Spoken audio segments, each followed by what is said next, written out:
अस्सलाम वालेकुम। आप सबको मेरे चैनल लर्न विद सिमरान साहब पर खुश आमदीद। हमने क्लास 9 का चैप्टर 1 शुरू किया हुआ है, फंडामेंटल्स ऑफ केमिस्ट्री। आज हम उसका लेक्चर नंबर 6 देख रहे हैं, difference between compound and mixture. और साथ में आज के लेक्चर में हम देखेंगे एटॉमिक नंबर और मास नंबर क्या होता है। सबसे पहले अगर हम कंपाउंड इनके डिफरेंस की बात करें, कंपाउंड और मिक्सचर में डिफरेंस क्या है।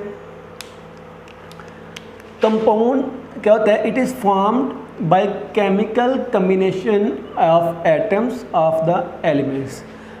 कंपाउंड में हमारे पास क्या होता है? एलिमेंट्स के एटम्स आपस में कंबाइन होते हैं और हमारे पास क्या बनता है? कंपाउंड्स। और मिक्सचर में क्या होता है? Mixture is formed by simple mixing up of the substance. लेकिन मिक्सचर में क्या होता है? दो या दो से सब्सटेंस आपस में सिंपल मिक्सअप होते हैं और हमारे पास एक मिक्सचर बन जाता है।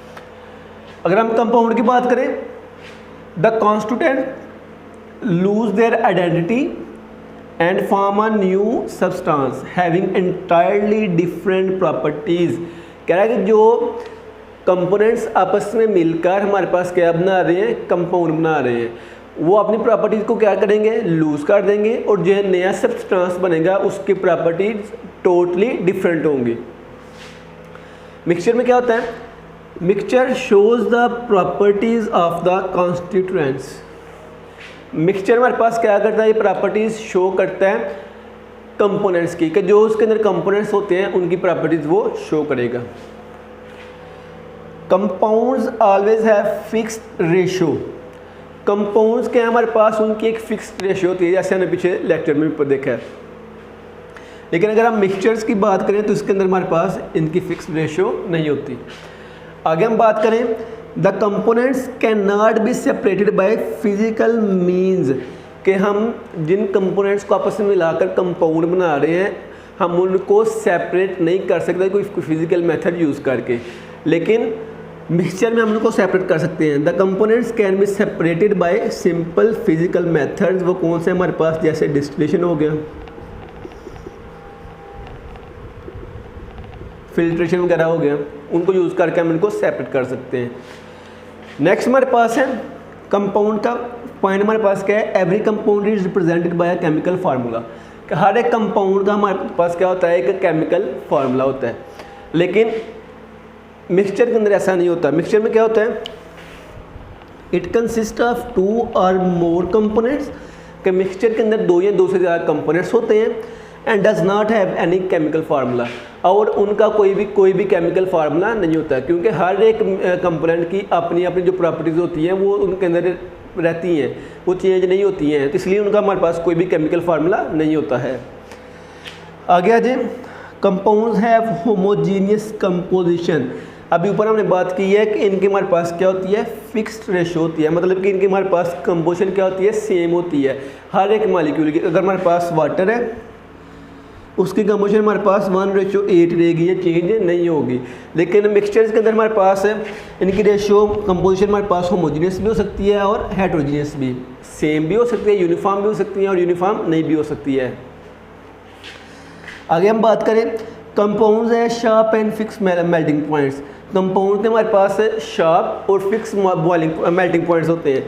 लेकिन अगर हम मिक्सचर्स की बात करें तो उनके शार्प और फिक्स मेल्टिंग पॉइंट्स नहीं होते हैं। आगे हम देखते हैं कि एटॉमिक नंबर क्या है।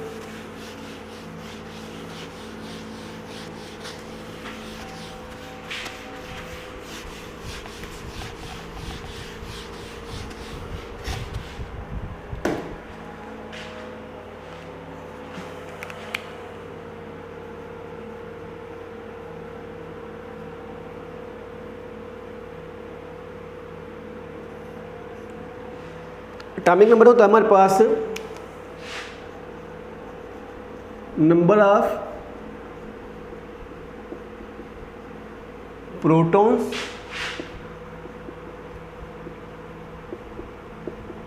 प्रेजेंट इन द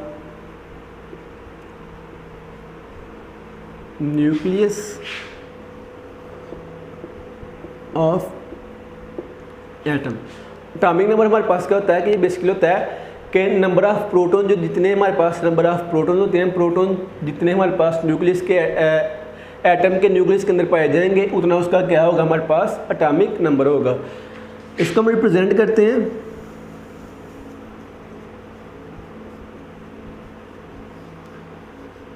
जी के साथ, इसको हम क्या करते हैं, रिप्रेजेंट करते हैं। और इसके अगर हम एग्जांपल देखें, हमारे पास हाइड्रोजन है, हाइड्रोजन के न्यूक्लियस में हमारे पास एक प्रोटॉन मौजूद होता है, तो उसका हमारे पास atomic number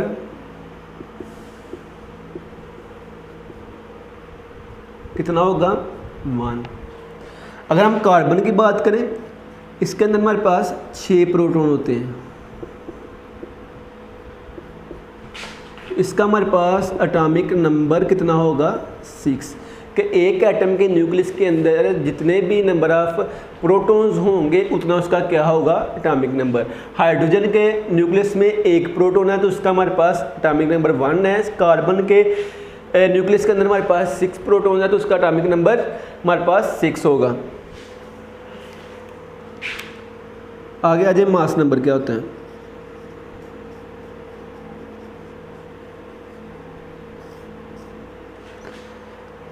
basically mass number हमारे पास क्या होता है, ये हमारे पास सम होता है, sum of number of protons and number of neutrons present in the nucleus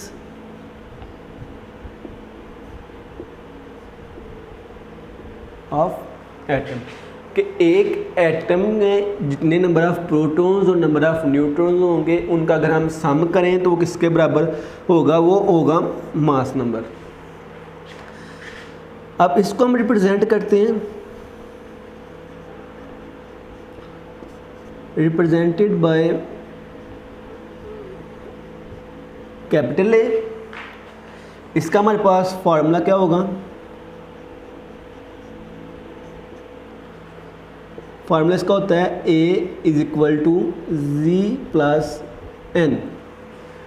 अब यहाँ पर हमारे पास जो A है वो रिप्रेजेंट कर रहा है मास नंबर को, जो Z है ये रिप्रेजेंट कर रहा है एटॉमिक नंबर को, और ये जो हमारे पास ये N है ये बेसिकली रिप्रेजेंट कर रहा है नंबर ऑफ न्यूट्रॉन्स को।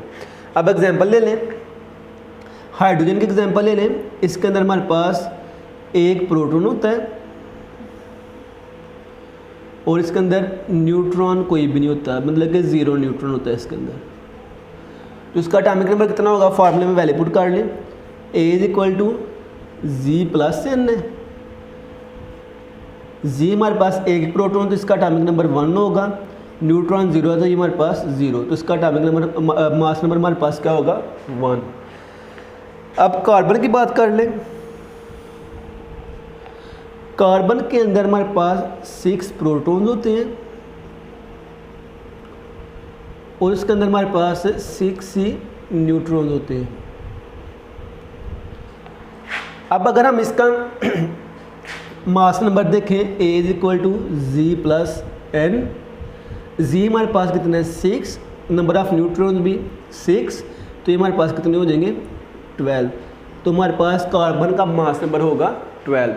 आज के लेक्चर में बस हमारे पास इतना ही था। आज के लेक्चर में हमने देखा कि कंपाउंड और मिक्सचर में क्या फ़र्क है, और साथ हमने देखा एटॉमिक नंबर क्या है और मास नंबर क्या है, और इनकी हमने एग्जांपल्स देखी।